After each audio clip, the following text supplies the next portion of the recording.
You walked in without a shopping list. That was the point. Tower Records was not a store you entered for one album.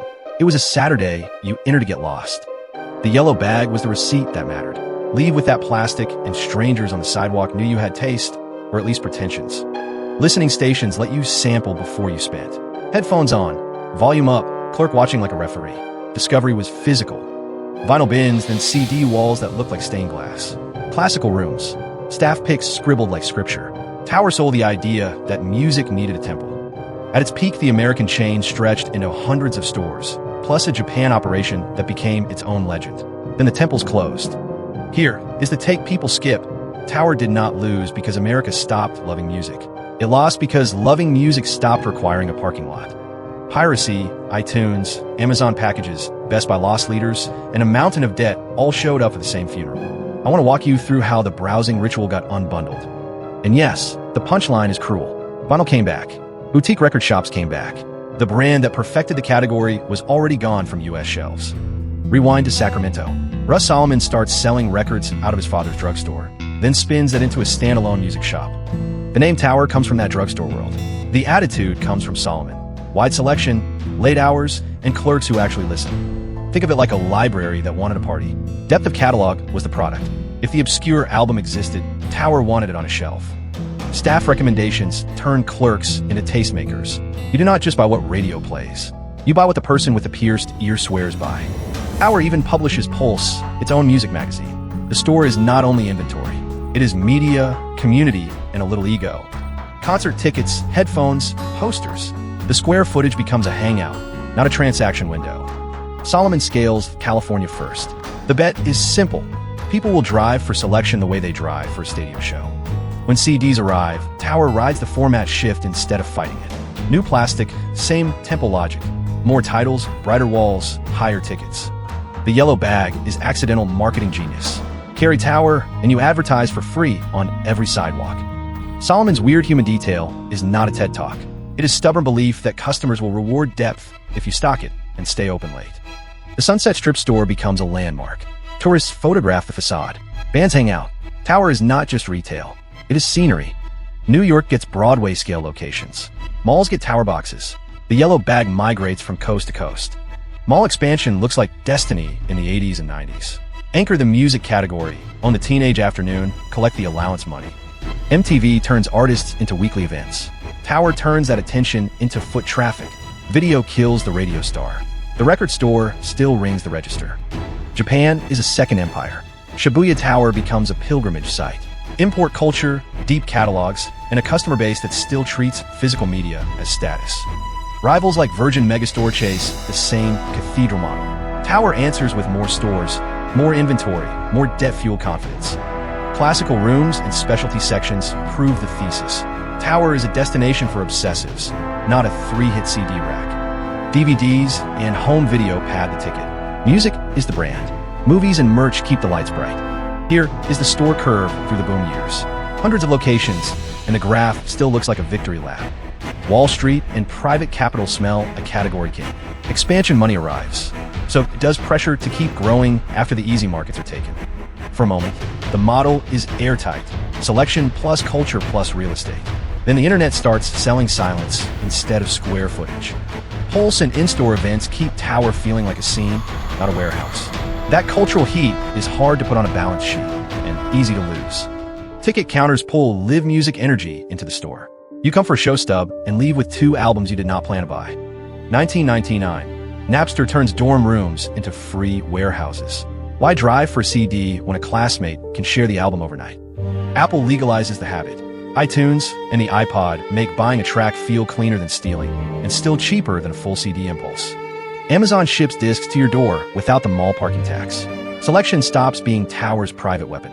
Best Buy treats hit CDs like bait. Electronics margins subsidize music prices Tower cannot match without bleeding. The whole big box music category starts sweating. Virgin feels it. Independent shops feel it. Tower feels it with bigger leases. Industry revenue still looks huge at the turn of the century. That is the trap. Peak dollars hide a customer who is already learning to leave. Tower tries the web. Late. Clunky. The brand that owned browsing offline does not own browsing online. Inventory is heavy.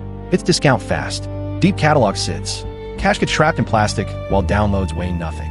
Mall traffic softens. Teenagers still want music. They just stop needing a store to prove it. Staff picks still matter to fans. Algorithms start matching to everyone else. Taste becomes a feed, not a handwritten card. Even the MTV flywheel weakens.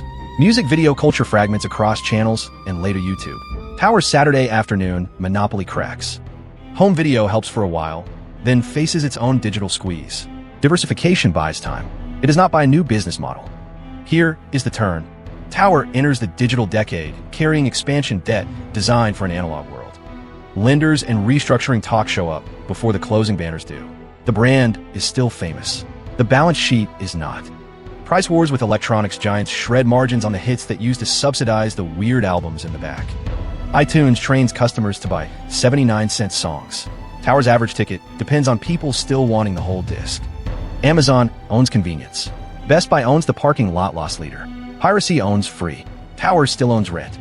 Online attempts and partnerships never become the new temple. They feel like a side quest while the mothership sinks.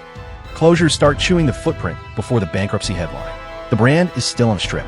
The chain is already contracting. Sunset Strip still photographs well. That is the cruel part of retail decline. Landmarks outlive the economics that paid for them.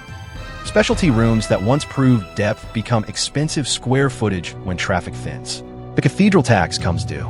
Creditors, landlords, and suppliers all want certainty. Retail chains die when certainty costs more than hope can pay. 2006, Tower's U.S. operations hit bankruptcy. The company that taught America to browse music files for court protection. Closing sales turned temples into clearance bins. Everything must go, including the ritual that made the yellow bag cool. Shelves thin out. Listening stations go quiet. Staff who built the culture become liquidation labor. Flagship cities lose their towers. Tourists still look for the sign. Locals learn a new Saturday. Mall spaces go dark or get filled with whatever category still needs fluorescent light and a lease. Some exteriors sit abandoned long enough to become nostalgia porn. The building stays. The business does not. Tower is not alone. The megastore era collapses as a category. Physical music retail shrinks to specialists and holdouts. The yellow bag becomes thrift store mythology. Proof you were there before the algorithm owned discovery.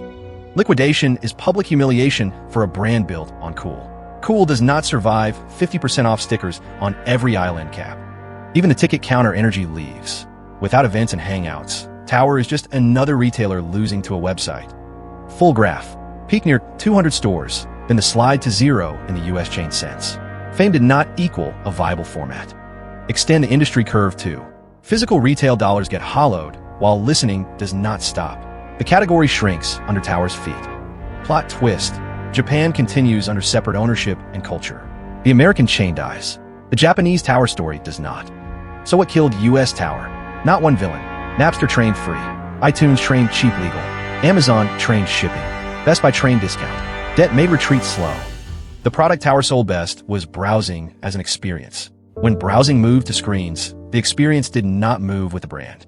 Russ Solomon built a cathedral for catalog depth. The internet built infinite catalog with zero rent. Cathedrals lose that fight unless they reinvent the pilgrimage. Then vinyl resurges. Independent shops thrive on the same tactile hunt Tower industrialized. The format returns. The chain that scaled it does not. Merchandise, documentaries, and nostalgia keep the logo alive as memory. Memory is not a cash flow statement. Japan shows a different path. Treat the store as culture infrastructure, not only a CD warehouse racing Best Buy on price. Today's record shops went on curation, community, and scarcity vibes. Tower proved those work. It just proved them at a scale that needed hit CD margins forever. Walk past a ghost storefront and you feel it. The internet did not kill music. It killed the assumption that music discovery required fluorescent aisles. Sunset Strip remains the mental postcard that is branding success and business failure in the same image. The lesson for retail is brutal. Cultural icons can still be wrong about distribution. Owning the vibe is not owning the pipe. Streaming later finishes what download started. The listening habit survives. The fluorescent temple does not need to. So tell me in the comments, was it Napster, iTunes, Amazon, Best Buy, or the debt from expansion that mattered most? And did you ever own a Tower yellow bag? If you want more rise and fall breakdowns, subscribe. Next time, another company that owned a weekend ritual, then lost the format shift.